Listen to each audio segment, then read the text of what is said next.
The wind carried the smell of burned metal and death across Epsilon Prime's ruined landscape. Smoke rose in thick, dark columns from what used to be a thriving human settlement, now reduced to nothing more than ash and twisted wreckage. The colony, once home to 2.3 million people, looked like a graveyard of broken dreams. Jinha walked slowly through the devastation, his boots crunching against charred debris. Every step felt heavy, not just from the physical weight of his military gear, but from the crushing emotional burden of what had happened here. His eyes, normally sharp and focused, now looked tired and filled with a deep, burning anger around him. Rescue teams moved carefully between the ruins. Their movements were slow and methodical, but everyone knew the truth. There would be no rescues today, no survivors. The Krelthari had made sure of that. The attack had been swift and brutal. No warnings. No communication. Just pure, calculated destruction. Epsilon Prime had been humanity's most distant colony, a symbol of human expansion and hope.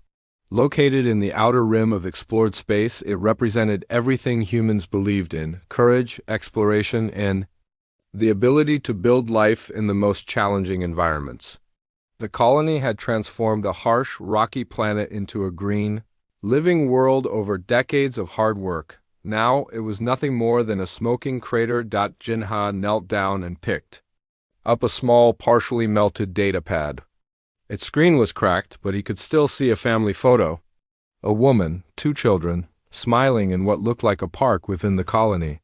They were dressed in bright colors, looking happy and safe. Now they were gone, erased. "Command, this is Reconnaissance Team Leader Jinha," he spoke into his communication device. His voice was calm, almost too calm. "Confirm total destruction of Epsilon Prime Colony. No life signs detected." Haren's voice came back, professional but with an underlying current of rage. "Confirmed, Jinha. Satellite and ground scans show 100% elimination. Total population 2.3 million. Zero survivors. Zero survivors." Those words echoed in Jinha's mind. The Krelthari, a technologically advanced alien species known for their cold, calculated approach to galactic expansion, had chosen Epsilon Prime as their latest target. They saw human colonies as potential threats, resources to be eliminated rather than civilizations to be understood. They had no idea what they had just started. Jinha stood up, the datapad still in his hand. He wasn't just a soldier anymore. He was a witness, a messenger, and soon he would be part of something much larger than a simple military response. Around him, other reconnaissance team members were documenting the destruction. Drones buzzed overhead, capturing every detail of the devastation. Each image, each piece of evidence was being transmitted back to Earth, to military command centers, to government officials, but more importantly, these images were being broadcast to every human settlement across the galaxy. The rescue teams finished their final sweeps. No bodies, no survivors. Just complete, total destruction. The Krelthari had been thorough in their attack, using weapons that not only killed, but completely disintegrated organic matter. As the last drone completed its scan, Jinha looked up at the sky. Epsilon Prime's twin moons were rising, casting a pale light over the destroyed colony. In any other moment, it might have been beautiful. Now it just felt like a cold, indifferent witness to the massacre. "We're done here," Jinha announced to his team. "Pack up. Prepare full documentation for command." The team moved efficiently, their movements practiced and disciplined. But beneath their professional exterior, something was brewing. A feeling that went beyond military protocol. A deep, primal emotion that would soon transform from grief to something far more dangerous. Revenge. Back on Earth, in military command centers and government halls, the images from Epsilon Prime were being analyzed. Strategists, politicians, and military leaders would soon make decisions that would change the course of galactic history. The Krelthari thought they had eliminated a threat. They had no idea they had just awakened something far more terrifying. As Jinha's transport ship lifted off from the ruined colony, he looked down at the datapad with the family photo. He would make sure their sacrifice was not forgotten. He would make sure that the Krelthari would understand the true meaning of human determination. The ship accelerated, leaving behind the smoking ruins of Epsilon Prime, but the story was just beginning. Humanity was about to show the galaxy what happens when you push them too far. 72 hours after the destruction of Epsilon Prime, something extraordinary began to happen across human-controlled space. It wasn't just a military response.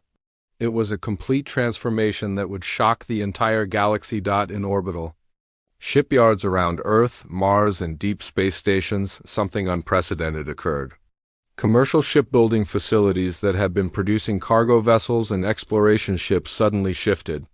Massive robotic arms that once assembled peaceful transportation began reconfiguring themselves into weapon production lines. Juan, the chief strategist of United Human Defense, stood in the central command center of Earth's primary military complex.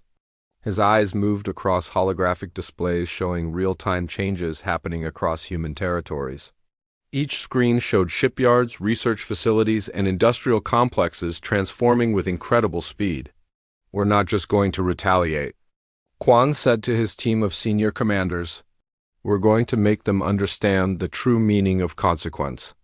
In research labs that had previously focused on medical technologies and space exploration, scientists began repurposing their work. Quantum computing teams that had been developing communication technologies now worked on creating neural network interfaces for combat systems. Biological research groups started designing adaptive armor and weapon systems that could learn and change during combat. Universities emptied as students and professors volunteered. Entire academic departments shifted their research toward military technologies. Engineers who had been designing sustainable energy systems now calculated weapon yield and ship maneuverability. Programmers who created social networking apps now wrote complex battle algorithms. Every human settlement became a war machine on Mars. Massive underground factories that had been producing agricultural equipment began manufacturing weapon components. Automated systems worked around the clock, converting peaceful production lines into military manufacturing in hours. The global human population didn't just support this transformation, they demanded it. Social media platforms exploded with messages of support and vengeance. People shared images of the destroyed Epsilon Prime colony. Memorials appeared in every city. The 2.3 million lost colonists became more than just victims. They became a symbol, a rallying cry. Remember, Epsilon Prime became more than a hashtag? It became a global mission. Recruitment centers were overwhelmed. Young people who had never considered military service now lined up for hours, wanting to join the effort. Retired military personnel reactivated their service credentials. Even those too old for direct combat offered their skills and support roles. Quan watched as the numbers rolled in. Recruitment was up 5,000% in the first 24 hours.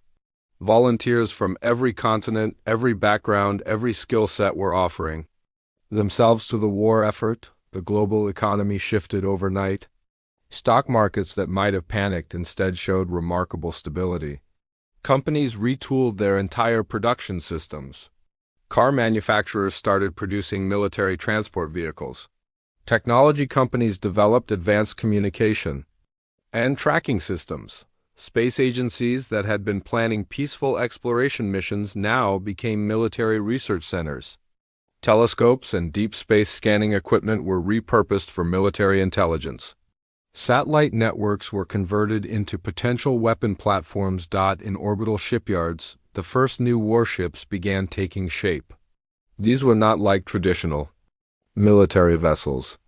They were living machines integrated with advanced neural networks that could think, adapt, and learn faster than any known technology. Quantum computing merged with biological adaptation algorithms created ships that were more than just machines. They were intelligent combat platforms that could make split-second decisions, predict enemy movements, and evolve their strategies in real time. Weapon systems developed in secret. Labs were now being fast-tracked for production. Plasma cannons that could destroy entire planetary defense systems. Quantum entanglement communication systems that could not be intercepted. adaptive shield technologies that could change frequency faster than enemy weapons could target them. Quan looked at his team. "We're not building a response," he said. "We're building a message." The message was clear: touch one human colony, and the entire human species will respond with total, overwhelming force. By the end of the 72 hours, something remarkable had happened. Humanity had transformed from a collection of individual nations and colonies into a single, unified war machine.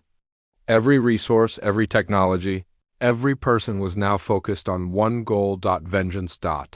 The Krelthari had no idea what was coming. Humanity was about to show the galaxy that when pushed, they don't just fight back. They completely rewrite the rules of conflict, and it would start with 700,000 warships.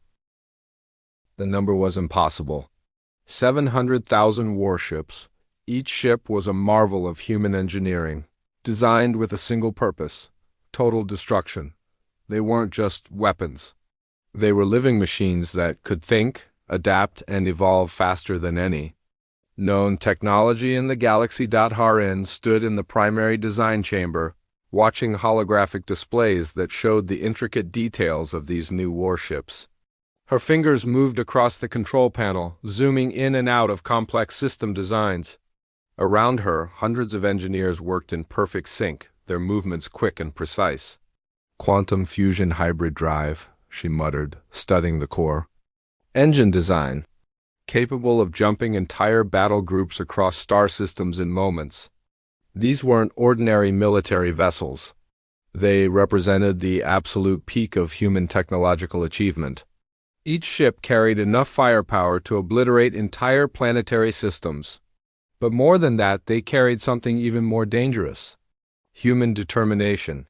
The ships used a revolutionary neural link system. Pilots didn't just control these machines. They became one with them. Advanced brain-computer interfaces allowed human consciousness to merge with the ship's artificial intelligence. A pilot could now think a command, and the entire vessel would respond instantly. Weapon systems were beyond anything the galaxy had ever seen. Plasma cannons that could punch through planetary shields. Quantum entanglement weapons that could strike targets across multiple star systems simultaneously. Adaptive armor that could change molecular structure faster than enemy weapons could target it. In orbital shipyards around Earth, Mars, and deep space stations, these ships took shape. Massive robotic arms moved with incredible precision, assembling components that looked more like living organisms than traditional spacecraft. Quan walked through one of the primary shipyards, his eyes scanning the massive vessels taking shape. Each ship was different, yet part of a unified design. They looked like predators waiting to be unleashed. "Total production time?" he asked a nearby engineer. 36 days, the engineer responded. "We're working around the clock." Every human settlement is contributing resources. The ships weren't just built. They were grown. Biological mechanical hybrid systems meant each vessel could repair itself, adapt to new combat environments, and learn from previous engagements. Training programs for pilots were equally intense. Candidates went through simulations that pushed human mental and physical limits. Virtual reality combat scenarios tested not just skills but psychological resilience. Only those who could maintain perfect calm under extreme pressure were selected.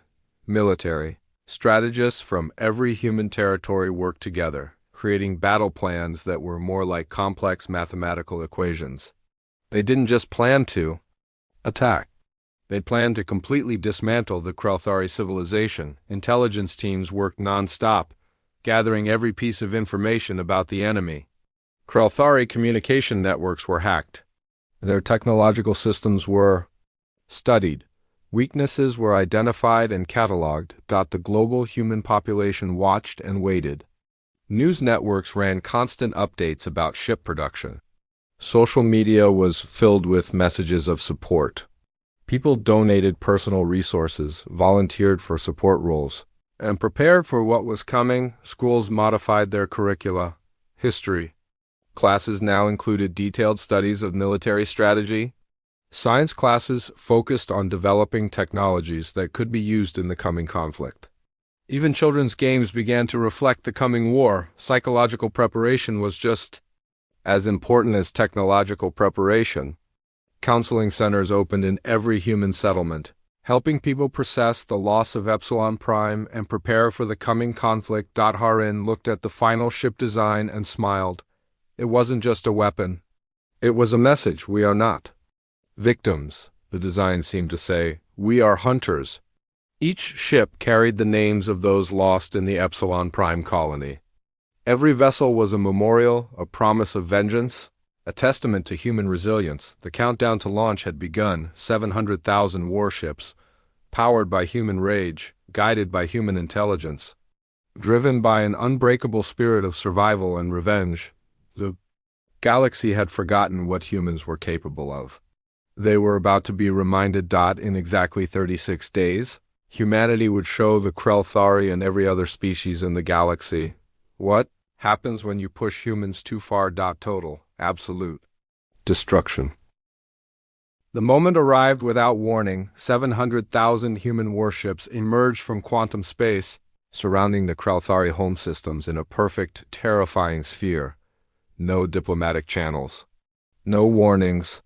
Just pure, calculated destruction. The Krelthari first realized something was wrong when their long-range sensors detected an impossible wall of ships. Millions of weapon signatures appeared simultaneously, blocking every possible escape route. It wasn't just an attack. It was total containment. Harin sat in the central command ship, her hands steady on the control interface. Her neural link connected her directly to the entire human fleet, allowing her to coordinate movements with impossible precision. Each ship moved like a single organism, anticipating the other's movements with a speed that defied traditional military tactics. Target acquisition complete, she said quietly. Her voice was calm, almost emotionless. The first wave of attacks came without mercy. Quantum entanglement. Weapons struck Krelthari defense platforms before their sensors could even detect the incoming threat. Entire planetary shield systems collapsed in milliseconds. Defensive weapon platforms simply winked out of existence, erased by technologies the Krelthari couldn't comprehend. Quan's strategic algorithms worked in perfect sync across the fleet. Each ship knew exactly where to strike, how to move, and when to adjust. They weren't just following programmed instructions. They were learning, adapting, predicting Krelthari responses faster than the alien species could react. Planetary defense. Systems that had taken centuries to build were dismantled in hours. The Krelthari tried to communicate, to negotiate, to understand what was happening, but human ships allowed no communication. No mercy. Every ship carried the memory of Epsilon Prime. Every weapon was powered by the rage of 2.3 million lost colonists. Biological, mechanical. Hybrid ships moved through Krelthari space like living predators. They didn't just destroy targets, they consumed them. Adaptive weapon systems learned from each engagement, becoming more efficient with every second of combat. Pilots and ships were now one entity.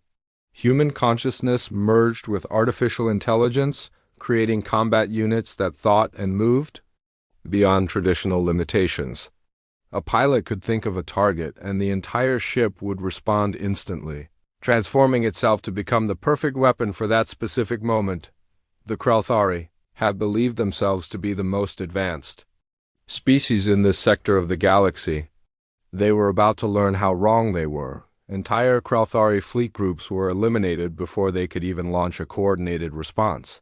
Quantum communication systems meant human ships knew Krelthari battle plans before their own commanders could implement them. Harin transmitted a single message across all Krelthari communication bands.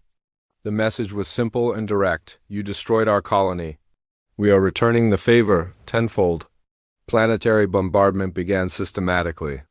Not random destruction, but calculated elimination. Each strike was precise, designed to completely remove Krelthari infrastructure. Research centers, communication networks, industrial complex, as all vanished under human weapons. The human fleet moved like a single intelligent organism. No wasted energy, no unnecessary movements. Pure, calculated.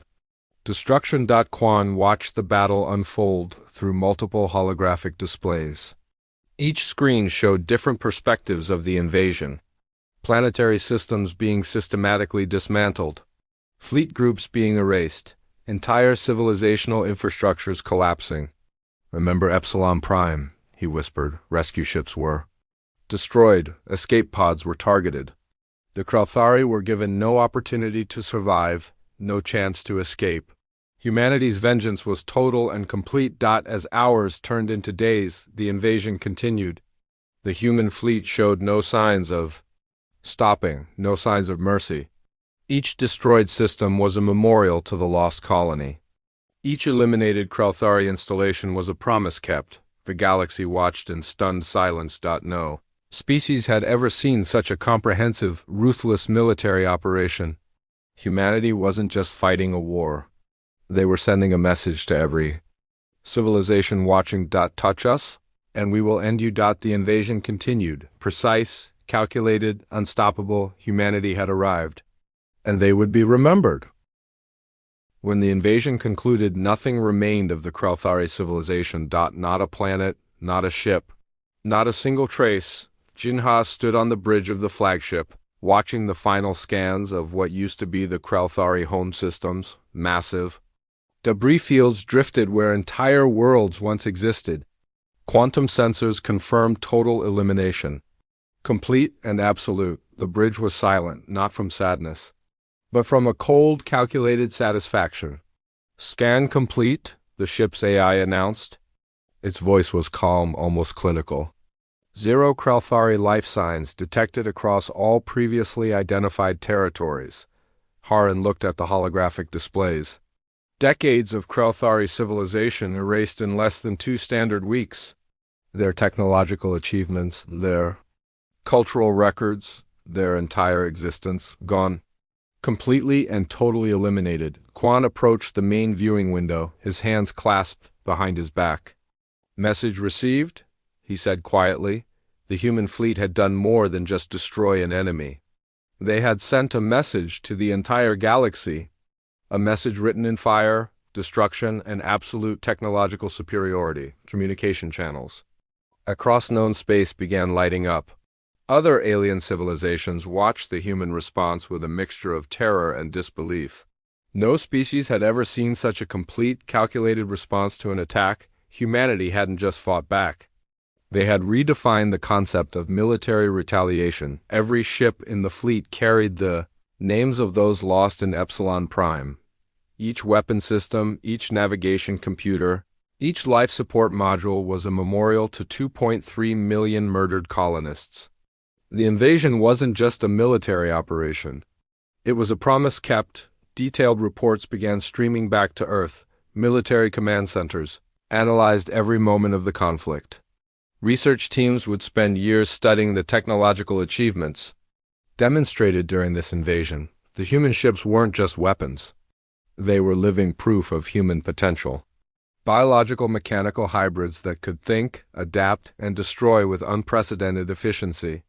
Neural link systems that merged human consciousness with advanced artificial intelligence. Jinha reviewed the final battle logs. The numbers were almost unbelievable. 700,000 ships had entered Krauthari space. 700,000 ships returned. 0 human casualties. "We are not victims," he whispered. The words felt like a prayer across human settlements. People watched the invasion reports, not with horror, but with a sense of collective pride. Every person felt connected to this moment. Every citizen understood that they had been part of something historic. The global memorial services for Epsilon Prime's lost colonists transformed into celebrations of survival and strength. Streets filled with people. Cities erupted in a mixture of remembrance and triumph. Quan prepared the official report to the United Earth government. It was simple and direct. Threat eliminated. Total mission success. 0 human losses. Scientific. Teams were already preparing the next phase, studying the technological advancements developed during the invasion, preparing for potential future threats, ensuring that no civilization would ever consider attacking humans again. Haran looked. At Jinha, no words were needed. They both understood what had been accomplished. The flagship's AI displayed a final summary. Total Krelthari territories destroyed, 100%. Total human territories protected, 100%.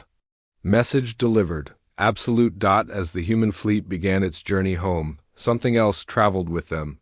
A reputation, a warning, a promise. Touch one of us, and we will end your entire existence. The galaxy would remember this moment, not as a war, but as a demonstration of what humans could do when pushed too far. Jinha looked out at the starfield. Epsilon Prime's memory burned bright in his mind, a reminder, a motivation, a promise. Never again, he said. The ships moved silently through space, weapons powered down. Mission accomplished. Humanity had arrived, and the galaxy would never be the same.